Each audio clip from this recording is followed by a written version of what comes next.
Our story begins with a few leaves being blown by the wind. However, this calm is abruptly interrupted, as are the leaves that were in the air. Then we see that some people were fighting, and one of them was the rising star of martial soul called Baek Mujiol. He shouts that they have finally met celestial demon Asura, the aura demon. Asura, the demon, was sitting on a rock, observing everything around him. The people around were very shocked by the demon's presence. Mujiol thought to himself, to think that he can still express such an impressive spirit, even when he's alone. As expected of the demon cultist who dominated an era, a bitterly cold face, a legend among legends on the demon path. Leader of the celestial demon cult, the celestial demon Asura, the ultimate existence whom demon cultists worship and risk their lives to fulfill his will. It was only a matter of time before the world was at his feet until Baek Mujiol appeared. The man then asks what the demon's last words are, and the demon, smiling maliciously, casts an evil aura over everyone. Mujiol thinks, this spirit is good enough to be used as a sacrifice for my heroic tales. It would be tedious to finish it in one go, so I'll play with it first. Mujiol then declares that the demon Asura's cruelty is over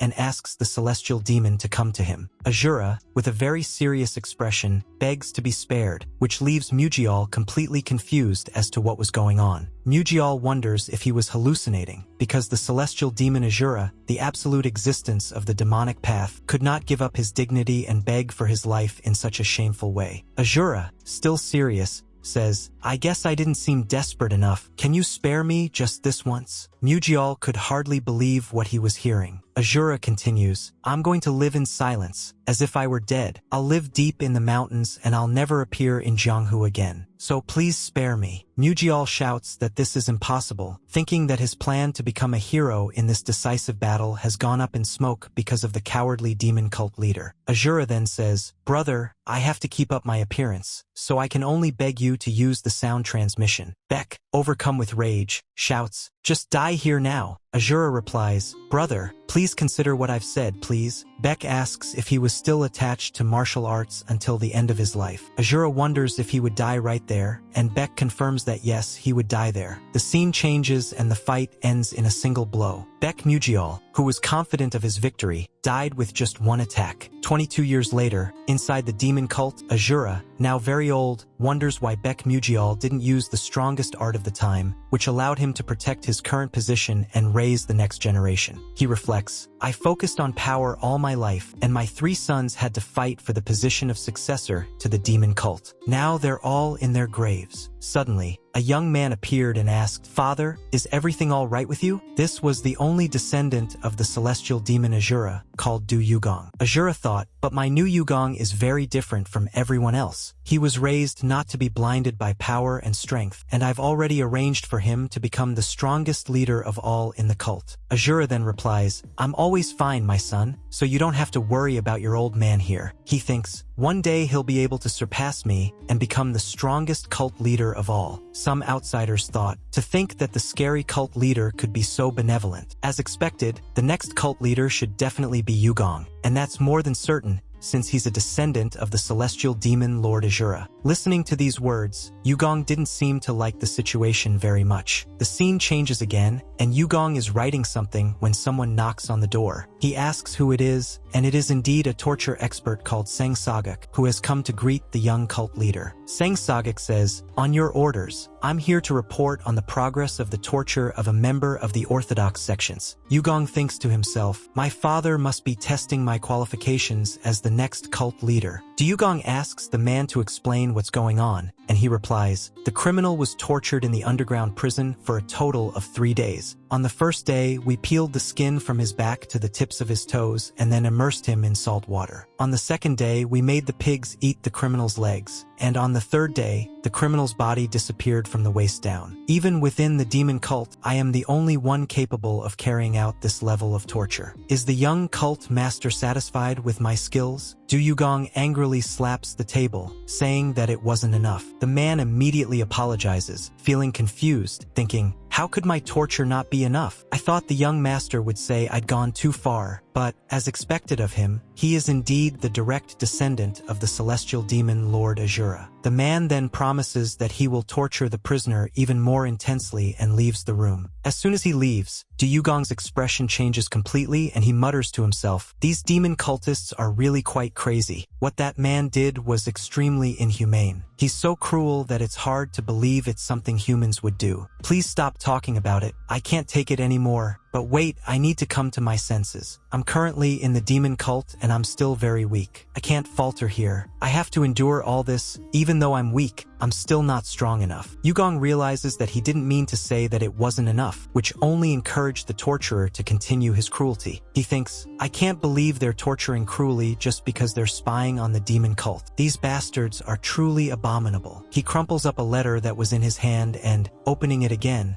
reads, "You are not fit to become the leader of the demon cult." Dugong then reflected, "I couldn't tell him again today. Seriously, I don't want to become the leader of the celestial demon cult. I just wanted to live a normal life, but everyone has misunderstood me since I was born." He remembers a scene in which a woman asked him where he was going, and he replied, "Oh, I just went to an incinerator to dispose of some garbage I picked up on the side of the road." On hearing this, people were horrified, thinking that he had picked up a member of the Orthodox sect on the side of the road and taken him to be incinerated and disposed of in the underground prison. Even the torturer commented that his master had finally done it, as expected of the next cult leader. Dugong only really wanted to dispose of garbage, nothing more, but everyone always misinterpreted what he said. He thought, "At this rate, it's impossible to live a normal life in the demon cult, and I really need to tell my father about this before he makes me take over his position." Suddenly, someone ran into Dugong's room, startling him. The man who entered was one of the 6 elders of the demon cult, called Sun Umangam, and one detail about him was that he was always smiling. He then said, "His lordship is in critical condition," leaving Dugong very frightened by the situation. After hearing that the cult leader's life was critical, the scene quickly changes to Dugong already wearing mourning clothes, as his father had passed away, and he hadn't even been able to speak to him before. Dugong looks up at the sky and wonders how things turned out this way. In a flashback, we see Dugong entering his father's room in despair, asking what was going on. A man replies, "His battle wounds have gotten much worse and it has become impossible for him to stand any longer." Asura then opens his eyes and asks if Dugong is there, to which he replies yes, that he's ready to talk to him. Dugong thinks to himself, "It seems he's having a hard time even speaking." Asura then says, "Listen well, my son Dugong. From this point on, you are the new leader of the demon cult." And so he passes away. Dugong thinks, "Now I'm unable to avoid becoming the leader of the demon cult, but there's someone I've never seen before." He then asks who that mysterious man was. The man replies, "Please forgive me for my rudeness," and suddenly attacks Dugong in several vital points, causing him to faint. The man takes him in his arms and says that, like it or not, he's going to take Dugong with him. As the mysterious man carries Dugong's body, he realizes that he is still conscious and thinks, "He's put pressure on my pressure points, and now I can't move." Desperate, he can only think that he urgently needs help. Suddenly, some men appear and say they've found Dugong. He thinks, the squadron exposed by evil spirits and Yaksa in search of the squadron's souls. He believes that these people would be able to free him from the monsters. Dugong tries to shout for them to run after the man immediately, but to his surprise, the men tell him that they need to kill Dugong and that success would bring rewards. He is very surprised, not understanding why they want to kill him. Many others appear with the intention of killing him once and for all. The mysterious man then draws his sword and, with absurd speed, begins to cut down everyone trying to kill Dugong. The boy is impressed by the man's strength and thinks, he defeated those elite soldiers so easily, but who is he? One of the men tries to attack the mysterious warrior from behind, but he cuts off his head with a single blow. It doesn't take long for him to eliminate everyone there. The man asks what the others were doing, since they could lose Dugong like this. The man who is always smiling, known as Samyun Megan, asks them to stop. The mysterious warrior says that they will regret it if they don't run after him immediately, and introduces himself as the evil spirit who leads the Umsan squad, while the other is the leader of the Bulpyeong squad. They briefly discuss what to do, but the warrior says that they can kill Dugong at any time, but that if he dies, the demon cult will face a great disaster. The great plan of the celestial demon Asura, Pong Cheon, is upon him, and I'm sure we won't lose Dugong. The rest of you must dispose of the bodies and gather the elders. We will now begin the inauguration ceremony of the 16th cult leader. Everyone wondered what that meant. The scene then shows the man still carrying Du Yugong in his arms. Yugong comments, "It's been a day. Who the hell are you to do this?" The man replies, "We'll be in Shangxi soon, and now I'm going to free your acupuncture point." Yugong, finally able to move, watches as the man bows at his feet and says, "This loyal servant greets the cult leader. I was only created to help the cult leader. My name is Peng Chion." Yugong thinks, "Raised? So you mean it was my father who raised you?" He then asks, "Let me ask you just one thing, Chion. Is it true that you're leading the demon cult rebellion?" Peng Chion confirms that it is indeed him. Yugong thinks, "I thought Samyun Megan was loyal to me. He was always so happy and smiling at me, but you mean that bastard betrayed me? That's really unbelievable." He reflects, "If Samyun Megan wants to become the cult leader, I have no choice but to give up the position and live a peaceful life. However, the problem is this man who is with me. Should I convince him to leave?" The protagonist then says, "You've chosen the wrong person to test your loyalty. The leader of the demon cult is now Samyun Megan, so don't you think it's best to go to him?" Peng Chion then says, "My cult leaders are only the celestial demon Asura and you, master, so please withdraw your order immediately." Du Yugong thinks, "My God in heaven, look at the eyes of that madman. He's not going to beat me up or anything, is he?" Yugong then says, "You should revere me as your leader, but you dare disobey an order from me? You've got to be kidding me. It's not possible." He then orders Peng Chion to leave. Peng Chion advances towards Du Yugong as if he was going to punch him, which scares him a lot, but Peng Chion punches a rock that was behind the protagonist. Peng Chion then says that, because of his attitude, he is going to punish himself and starts headbutting the rock. Du Yugong asks him to stop immediately, as it was too late. Peng Chion replies that he will punish himself until the cult leader orders him to stop. Yugong orders him to stop right now as the cult leader. The boy could only think, "What the hell is this guy and what kind of person has my father created?" Frustrated, Yugong says, "All right, but first we have to get an inn, so I think we'd better go down the mountain a bit. What do you think? And how much money did my father leave you?" Peng Chion says that he hasn't brought any money,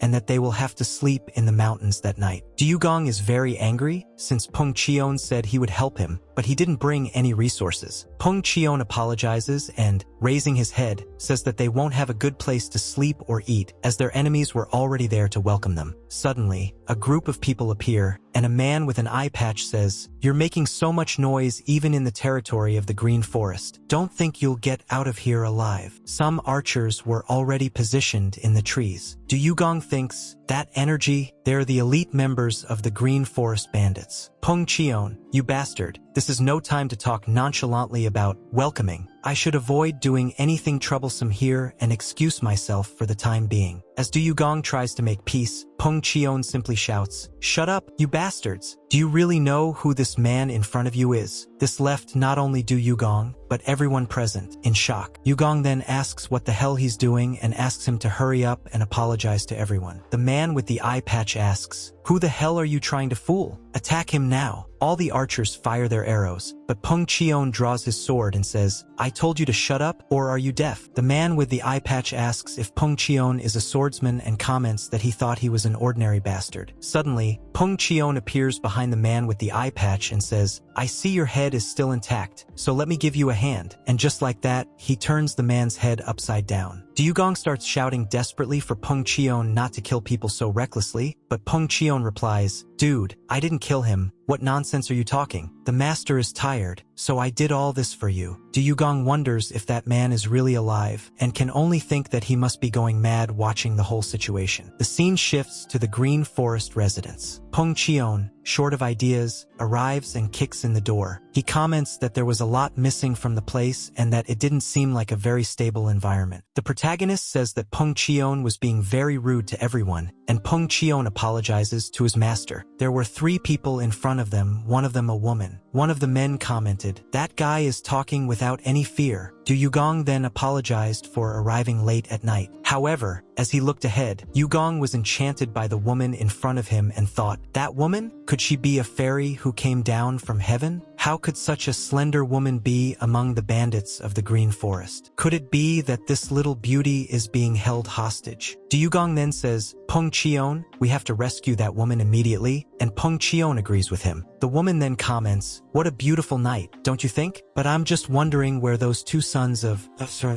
came from." Du Yugong thinks, "Boy, what a foul-mouthed woman." Peng Chion, overcome with anger, advances towards her, saying that she has been very rude to his master. The woman then orders him to shut up and die, throwing sharp objects at Peng Chion. He manages to dodge some and block others with his sword, throwing them back at the woman, but she also dodges. The woman looks at the wall and sees that she's made a huge hole in it, and angrily exclaims, "What a damn brat!" However, before she knew it, Peng Chion was already behind her, holding her head and telling her that it was all over now. Smiling, she replies, "Do you really think it's over like this?" When Peng Chion looks ahead, she sees several people with guns, ready to attack the protagonist. They say, "Get your hands off this young lady now, or this brat's neck will be cut immediately." The woman then says, "Now you understand the situation, don't you? You big warrior bastard. Would you like to see that brat's brains scattered around?" Du Yugong, full of rage, activates his Silver Soul Cut skill, hitting several enemies at once, managing to escape their control. He says, "That's not much of a challenge for me." Peng Chion replies, "As expected of you, my lord. What an impressive Silver Soul Slash." Yugong, irritated, says, "Didn't you say you'd apologize from the beginning? Why don't you ever listen to me?" Peng Chion thinks, "I got orders from the cult leader," and then replies, "I'm not going to stop banging my head on the ground anymore, Your Highness." Du Yugong, even more annoyed, asks him to stop. The woman then comments, "You two are worse than a bunch of bandits. I don't normally back down to anyone, but you're really quite incredible." Peng Chion gets up and prepares to punch the woman in the face, and all that can be heard from the distance is her screams. The scene changes to Du Yugong bathing in a bathtub, reflecting, "Jianggun is a very unpredictable place, and that woman, no, that young woman, I never want to meet her again in my life for the hell she put me through. A lot has really happened in just one night, and I just want to get some rest now. Still, it's very surprising that that young lady offered her own room to me." Little did he know that Peng Chion had arranged it for him. Du Yugong comments, "I didn't expect much from a little hideaway in the mountains, but it really does have everything it needs. A beautiful landscape painting, a soothing scented candle to calm the mind and body, and most important of all, a very soft bed. That's happiness." Suddenly, he touches something and asks what it is. When he looks over, he sees a very angry person next to him. He gets up quickly, calling Peng Chion, and asks, "What the hell is that? How dare you do such a thing to a young woman?" Peng Chion replies that he thought his master liked her, that's why he did all that, and that he would do anything his master asked. Du Yugong, very angry, asked Peng Chion not to offer him anything and explained that he only found the woman a little attractive, nothing much. He lost all charm when she started talking. The woman was furious and couldn't even speak properly because her pressure points were blocked. Du Yugong ordered Peng Chion to release the young woman's pressure points immediately. After being released, she finally feels free. The protagonist then says, "Forgive me for this, but I'm Du Yugong. What's your name?" She replies that his name is Sun Yakran. She asks if Yugong is the son of some kind of nobleman, but he just says he's very tired and is going to get some sleep. The woman shyly replies, "Wow, you don't even want to talk and you want to get straight to the point, do you?" The protagonist is embarrassed and tries to explain, "It's nothing like that. Let's sleep separately. I'm very tired." The woman, Sun Yakran, replies, "Well, what's the matter with you? Your face is very pretty and decent, but judging by the way you avoid me, could it be that you're impotent? Or does your kite no longer go up?" Hearing this, Du Yugong is furious. Sun Yakran, smiling, thinks, "So that means he really fell for my provocation. I'll take advantage of his carelessness and kill you brutally." However, Du Yugong angrily strikes her and throws her away, saying, "How dare you call me impotent like that?" He tells her to get out of there immediately. Peng Chion, who was outside, laughs and comments that it was what his master expected. The scene then changes to a waterfall, where Du Yugong is reflecting. It seems that sleeping is out of the question in this place, and all because of a crazy woman. Jianghu is full of strangers, and the most dangerous among them is Peng Chion, that bastard. He reflected all the attacks effortlessly. He watches a little fish in the lake and attacks it with a kunai, thinking, "If I stay in Jianghu like this, with these skills, I am undoubtedly destined to die in a terrible way, and the one who could kill me at any moment is by my side and his name is Peng Chion." Even the demon cult is trying to assassinate me. My father brought Jianghu to his knees, but only taught me the silver soul cut. Why the hell did he only teach me that? Yugong then notices a presence watching him from the trees. The moment he notices the person, they disappear in an instant. He immediately goes on guard, worried about who might be watching him. Suddenly, Peng Qion appears and says, "My lord, the night is getting very cold. Let's go inside." Yugong, relieved that it's only Peng Qion, sits down on the floor and asks Peng to sit next to him, but Peng Qion prefers to stand. Yugong then insists, "I have something to ask you, so sit down." Peng Qion kneels in front of his master. Yugong begins to vent. "My father never let me learn any basic palm technique of all the martial arts. He only allowed me to master the silver soul cut. Yet he appointed me as leader of the demon cult. These attitudes contradict each other. What on earth was my father thinking when he did this?" Peng Qion replied, "My lord, the cut of the silver soul is not a weak martial art, and you possess very deep inner strength." Yugong retorts, "With inner strength alone, I can't master Jianghu, let alone the demon cult. Why did my father only allow me to learn the silver soul cut? Please answer now." Peng Qion then revealed, "It's because you must become the supreme martial master, my lord." Yugong, incredulous, replies, "That's absurd. It doesn't make sense. Do you really think I can be unrivaled in Jianghu with just what I know now? Answer me honestly." Peng Qion replies, "What you're looking for, my lord, doesn't exist within the demon cult. It's not your time yet, so that's all I can say for now." He asks the protagonist to go inside and rest, as they will have to leave for the main base in the Green Forest in the morning. Yugong asks why he is saying this and why they would go there. Peng Qion replies, "It's for the conquest of the world." Angry, Yugong shouts, "You fucking bastard, world conquest is bullshit." He tries to punch Peng Qion, but ends up hurting his own hand. Thinking to himself, he reflects, "All of this is too much bullshit for me. I don't even want to be the leader of the demon cult, let alone conquer the whole world. Where the hell is my say in all this?" Peng Qion then says, "My lord, I will guide you on the path to becoming the supreme ruler of this world. Just follow me." The protagonist, desperate, can only think, "For God's sake, someone help me deal with this madman." The scene changes to inside a carriage, where Du Yugong is sitting. He thinks that Peng Qion really doesn't care what he wants. Realizing that they were heading for the main base of the Green Forest, he wonders why that woman, Sun Yakran, was still in the carriage with them. He deduces that it was Peng Qion who dragged her along. Sun Yakran, irritated, begins to speak, "Young master, tell me straight away, you really are a bunch of fucking scoundrels. First, you stole our wealth and now you're after my little body? You'd have to be at demon cult leader level to even think about eating at the same table as me." Du Yugong is even more irritated by her insinuations. She continues, "Maybe if you were the next leader of the demon cult, I'd think about it, but there's no way I'm going to do that to you, so you'd better keep quiet on the other side." Desperate, Du Yugong shouts for Peng Qion, saying that he can't stand that crazy woman in front of him any longer and orders him to get her out of there immediately. Peng Qion stops the carriage and goes to see what's going on. When he opens the door, Sun Yakran is shouting that she would never willingly marry someone like Du Yugong and asks if Peng Qion is going mad trying to force her. Peng Qion simply puts his hand on her head, and her screams can be heard from afar. Peng Qion then says that she won't make any more noise and that Du Yugong can rest easy. Even so, Du Yugong, watching everything, is traumatized by the situation. He says that it's not the biggest problem and comments, "You're forcing me to do this now?" He thinks that Peng Qion will probably hit his head on the ground again, as an act of repentance, but Peng Qion doesn't do it. Surprised, Yugong asks, "What are you doing? Aren't you going to bow to me?" Peng Qion replies, "Please forgive my insolence, but from today onwards, I have decided to guide you with the authority of being your teacher." Du Yugong remembers the conversation they had the night before and wonders if that's why Peng Qion made his decision. Peng Qion then warns them that they are going again, while Sun Yakran, still with her neck upside down, begs Peng Qion to fix her head. Du Yugong wonders if he's really going to leave the girl's neck like that. 2 days later, at the Flow Moon Pavilion, Du Yugong sat at a table with Peng Qion and Sun Yakran, tired of it all. Fortunately, Peng Qion turned Sun Yakran's head back to normal when they arrived. Yugong even explained to them that he didn't want to attract unnecessary attention, and Peng Qion finally understood. The waiter arrives and serves the food, and Du Yugong thinks that he hasn't eaten something this good in a long time, but the waiter's behavior seems suspicious. He thinks, no, actually, I must be going mad. I'm probably nervous about being around those two lunatics. Alright, I can eat now. Suddenly, Peng Chion grabs the waiter's arm and asks how long he has been working there. The man replies that he has been working there for 3 years, and Peng Chion asks if he always gets nervous when serving customers. At these words, the waiter becomes even more nervous. Du Yugong, intrigued, asks what Peng Chion was doing